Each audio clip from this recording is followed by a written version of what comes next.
And if you follow politics, there's a good chance you've tuned in to Michael Smerconish. He hosts a daily program on SiriusXM Radio and a weekly show on CNN. He's also a best-selling author, and now he's trying his hand at fiction. Yes, he is. It's called Hey, Talk. It's the story of an influential conservative radio personality at a crossroad against the backdrop of a presidential race. The novel is distributed by Simon Schuster, which we have to tell you is a division of CBS. Yay. Michael Smerconish joins us at the table. Good morning to you. Great to see all three of you. Thank you for having me. It's good to see you, because many times when I used to listen to talk radio, it's hard to do now. I used to listen to these guys, Michael, and say they can't possibly believe what they're saying. And after reading your book, now you know. No, after reading your book, the character says it's all for show. Half the time they don't mean what they're saying. It just is a way to just rile up the crowd. I think it's entertainment masked as news, and I wanted to expose it because I think it's had a horrific impact on polarization and incivility in the country. And yes, that's exactly the way that I believe that it is. Do you feel you played a part in that at any time? I don't. Did you always believe what you were saying? I believed what I was saying at all times. I look back, Gail, and I say, my God, over the span of 2 decades, I've said plenty of ridiculous things. But at the moment that I offered them, they were in my heart. Did this happen at a particular time, moved by certain events? Charlie, I believe that it grew out of the first Gulf War. That was the rise of Rush Limbaugh and the rise of syndicated talk. When I cut my teeth in this business 2+ decades ago, the only litmus test was one's ability to conduct a conversation.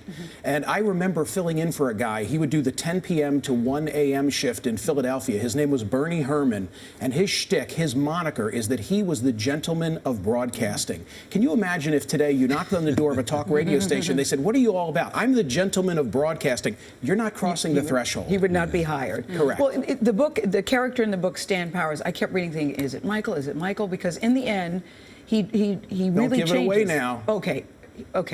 I won't give it away, but he changes. Right. He changes. I won't say how he changed, but he changes. Did that in any way happen to you?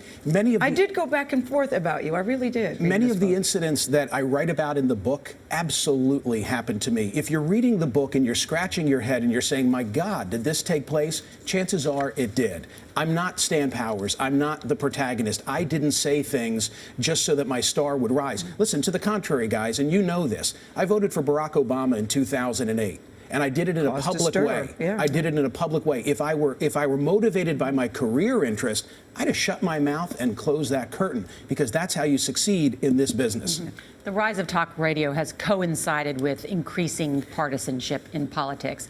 But I'm not sure it's the cause of it. There are a lot of other factors, and there's always been partisan media since the beginning of media. Nor, I disagree with you respectfully. I think it is a significant causal factor in this. And what I would point to is the following. In the early 1980s, on Ronald Reagan's watch, 60% of the Senate comprised of moderates. Today, literally none. Every Republican is more conservative than every Democrat. Every Democrat is more liberal than every Republican. And that's because of talk radio? I believe that it's an absolute contributing factor, and it's because too many politicians are taking their cues from men with microphones. And why would they do that? Because we've got hyperpartisan districts, we've got closed primaries, and we've got the influence of money. So it's all related. But yeah, they're taking their cues from the talk crowd and the cable TV crowd, and it's to the detriment of the country.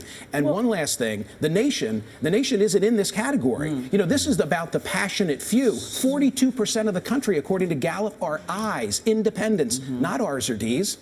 So are there more, so the country's independent, but are there more conservative talk radio hosts than liberal or progressive? And why is that? Well, it's because when the beachhead was established, Charlie, in 1991 and thereafter, at the time of the first Gulf War, I think conservatives rightfully believed they had nowhere to go. The big 3 networks, the Washington Post, the New York Times, didn't give them a feeling that the red carpet had been rolled out. So they carved out this clubhouse for themselves.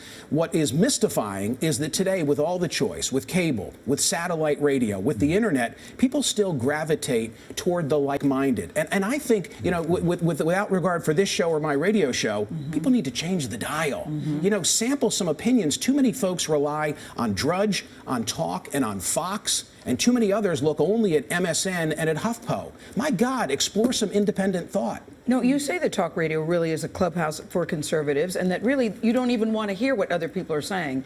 The goal is to just get on there and talk and spew whatever it is that you want to say. Right. And when you move around in the world, you're saying you don't meet those people. I don't meet those people. I lead. Somebody's listening, though, Michael. Somebody's Gail, listening. I lead, I think, a very normal existence. I do the grocery shopping. My wife and I co-parent 4 kids. I'm the one pumping gas in the family cars.